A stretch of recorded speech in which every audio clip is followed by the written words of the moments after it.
Ayan, naka-play na. Ano po? Ayan.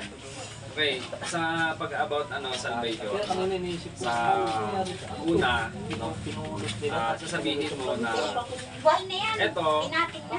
Ganito lang pa. is referring sa tayo, tao. No? Simbolo. Okay? Simbolo, tayo ito, tao. Tao. Ngayon, sabi ng Bible, no, lahat daw tayo ay makasalanan. Sabi ng Roma 3:10, walang matuwid, wala kahit isa. Sapagkat ang lahat ay nagkasala at hindi nakaabot sa kalwalhatian ng Diyos. Okay? Sapagkat ang kabayaran ng kasalanan ay kamatayan. Natapwat ang kaloob na walang bayad kay Kristo Jesus na Panginoon natin. Yun naman yun sa may 6:23 ng Roma. Okay? Ngayon, eto tayo makasalanan. Sabi, ito naman ay sumisimbolo sa kasalanan. So, sabi ng Bible, no, ang tao ay makasalanan. Sa kanya ay kasalanan. Okay? Ito naman ay sumisimbolo sa Diyos. Okay? Si Jesus Christ. Okay? Ngayon, ang tao, sa kanya yung kasalanan, di ba? Ito yung Diyos. Okay? So, yun yung naglalayo, no, doon sa Diyos na banal, yung kasalanan. Okay? Kaya ang tao, no, hindi makalapit sa Diyos. Okay? Ngayon, ang Diyos, mahal niya ang tao. Mahal niya ang tao. Okay, mahal niyang tao. Pero kinamumuhian niya yung kasalanan na nasa sa atin. Mahal niya yung tao, ngunit kinapamuhian niya ang kasalanan na nasa atin. Yes, oo.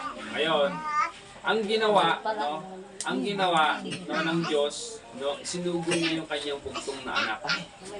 Si Jesus Christ. Okay? Ngayon, sinugo niya. Anong ginawa? No, ano yung ginawa ni Jesus Christ? Siya yung umako, no?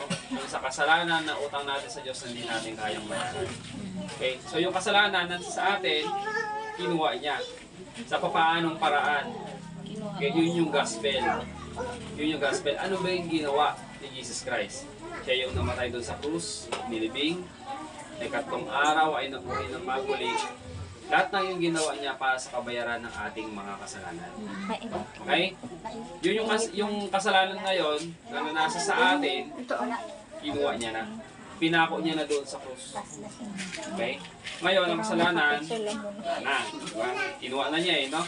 Kaya yung Diyos na banal, at yung tao, maaari nang magsama. Okay? Ganon. Na parang tatanggap ako uli Okay? So, ganun siya. Ganun lang ang kasimple yun. Ngayon, tatanungin mo ngayon, no, yung tao na kausap ko, naniniwala ka ba? Okay. Kasi, importante yun na magkaroon siya ng sariling desisyon, no, sa kanyang buhay. Kasi hindi naman tayo nilikha ng Diyos na robot. Okay? So, meron tayong tinatawag na sariling hindi siya pinipili. Oo. Kaya tatanungin mo, naniniwala ka ba? No? Na si Jesus Christ, siya yung namatay doon sa krus, inilibing, ikatlong araw ay nabuhay ng maguli para sa kabayaran ng iyong mga kasalanan. Pagka nag-oo siya, okay? Amen. Salamat sa Panginoon, no? At ang sabi ng Bible sa may John chapter 5 verse 24, lagay mo. John chapter 5 verse 24. Ito na yung spiritual na nangyari, no? Okay. So sa talata na yan, sinasabi niya katotohanan sinasabi ko sa inyo. Siya na nakikinig, no, sa aking salita, na nagsugo sa akin, ay may buhay na walang hanggan. Yun yung una. Sasabihin mo sa talata ng John chapter 5 verse 24, merong merong tatlong pangako. 3 promise. Oo, 3 promise. May tatlong pangako dyan. Una, sabi niya doon, katotohanan sinasabi ko sa inyo. Siya na nakikinig, no, sa aking salita, na nagsugo sa akin, ay may buhay na walang hanggan. Yun yung unang pangako. Okay? Nung naniwala siya doon sa gospel, okay, yun yung unang-una na meron siyang nakamit, no? Yung regalo ng Diyos, yung buhay na walang hanggan. Okay? Buhay na walang hanggan. Sabi niya doon, ay may buhay na walang hanggan. Tapos susunod doon, hindi na hahatulan. Okay? Kaya lang naman tayo hahatulan dahil tayo ay makasalanan. Tama ba? Oh. Pero, yun nga, inako na, di ba? Kinuha na nga eh. Di ba? Kinuha na kanina ng Jesus Christ. Tinako niya na doon sa krus yung mga kasalanan natin. Kaya, ang tao, wala nang kasalanan. Alang-alang doon sa kanyang ginawang pagsampalataya. Doon sa gospel. Para po pag sinabi niyang naniniwala siya. Yun nga yung sinasabi ko kanina. Opo. John chapter 5 verse 24. Yun na yung nangyari sa kanya. Yun na yung kumbaga, spiritual blessing na nangyari. Una, yung kanina, nagkaroon ng buhay na walang hanggan. Pangalawa, yung hindi na siya hahatulan. Kasi ganun yun eh, sa hukuman yun eh. Parang hukuman yun eh, sa Yung court yun. una, buhay na walang hanggan. Yes, oo. Yun yung tatlong pangako, 3 promises. God. Hanggan. Una, merong buhay Pangalawa, na walang hanggan. Pangalawa, hindi nakahatulan. hindi na. Hindi. Tapos yung pangatlo, kundi lumipat na mula sa kamatayan patungo sa buhay. Ano? Ibig sabihin, Kung hindi na, lumipat mula lumipat, sa sa kamatayan patungo sa buhay. matayan, patungo sa buhay. Oo, kasi nga, 'di ba, ang kalalagayan natin ay tayo makasalanan. Ibig sabihin, ang tao talaga papunta na sa impyerno. Parang illustration diyan, parang isang daanan. Yan, ito papunta ng Olongapo. Ito yung papunta ng kunyari ng papuntang impyerno. Doon na lahat ng tao pumupunta ngayon. Isang destination na lang. Oo, doon na lahat tayo talaga papunta. Pero alang-alang doon sa pagsampalataya mo, doon sa gospel, okay, bigla kang nag-U-turn. Papunta ka na ngayon sa piling ng Diyos. Yun yung sinasabi niya, from death to life. Okay? Yun. Oh. Yun. Yun na yung nangyari. Yun yung nangyari sa akin. Doon ka na matatapos. Ngayon, kung gusto mo pang dagdagan yun, yung kasi salvation yun. Susunod doon kasi is yung assurance of salvation. Alam mo ba? Ngayon, alam mo ba na yung nakamit mong buhay na walang hanggan is eternal? Okay? Kaya nga na eh, walang hanggan, di ba? Walang hanggang buhay. Eternal life. Oh. Ibig sabihin, kung magpapantay man yung paa natin, sigurado tayo na sa langit tayo pupunta. Okay? Meron tayong kasiguraduhan.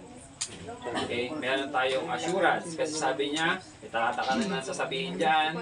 So may dyan chapter 5 Assurance. verse 13. Wait lang po. Assurance of salvation na yan. Assurance. Assurance of salvation na. Yun ang susunod mong topic. Alam mo ba na ang kaligtasan ay hindi nawawala? Ano po yung verse na? John chapter 5 verse 13. John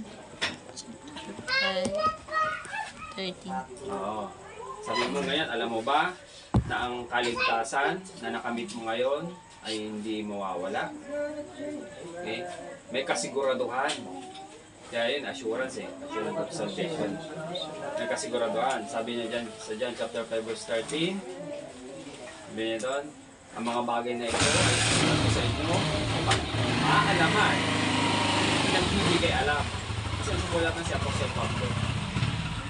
Sinusulatan niya yung mga yun, sabi nyo na upang inyong maalaman na kayo ay merong buhay na walang hanggan. Pinagbibigay alam mo ng salita ng Diyos na meron na tayong buhay na walang hanggan. No? Kasi kung lalalim ka pa doon, bakit? Sino ba yung nagsasabi? Ang Diyos. Bakit? Ano ba hindi kayang gawin ng Diyos? Makikipag-argumento ka dyan. Hindi kayang gawin ng Diyos, ang sinungaling. Yan yung hindi niya kayang gawin. Alam mo ba? Pwede mo sabihin sa akin, alam mo ba kung ano hindi kayang gawin ng Diyos? O mapapaisip mo ano? Diba lahat na ang Diyos, kaya niyang gawin ang lahat. Pero meron siya hindi kayang gawin. Sa may Titus 1:2, nandun yun. Wait. Titus 1:2. Assurance din yan. Oh, sabi doon, sa pag-asa, no, sa buhay na walang hanggan. Ba na, sabi doon? Sa pag-asa sa buhay na walang hanggan na ipinangako ng Bilog! Diyos na hindi maaaring magsinungaling mula pa ng mga panahong walang hanggan. Hindi nagdagan yung, alam mo yung Ako sinabi. ng pastor, no? Tanong mo kung hindi nagdagan. Pag-asa sa buhay na walang hanggan na binigay ng Diyos. Pag-asa sa buhay na walang hanggan na pinangako ng Diyos na hindi maaaring magsinungaling mula pa ng mga panahong walang hanggan. Ibig sabihin, wala pang planet Earth.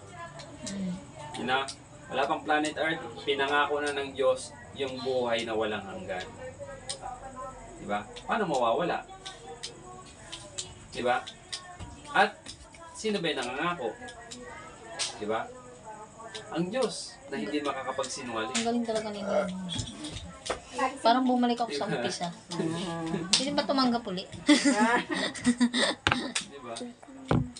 Kasi marami ang tao pwede sabihin, ay hindi ligtas yan, ganyan. Diba? Teka. Hindi pa pwedeng sabihin ng tao, ay hindi ligtas Basta yan. mo na. Ganyan ginagawa niya, ganyan. Pero ikaw at ang Diyos ang nakakaalam kung ikaw talaga iligtas. Kung naintindihan mo. Siya kung yung simple- nakakaalam ng puso mo kung Oo. talagang tinanggap mo. Yes. Kung naniwala ka doon. Kasi yun lang na may requirement eh. Mm. Yung gospel. Yung death, burial. Kung naniwala ka doon, 100% sa langit na bayan ang punta mo. Ano kaya nung? Panood ko na lang sa kanila to. Joke lang. Pwede din, forward mo. Baka mamaya mag-viral yan.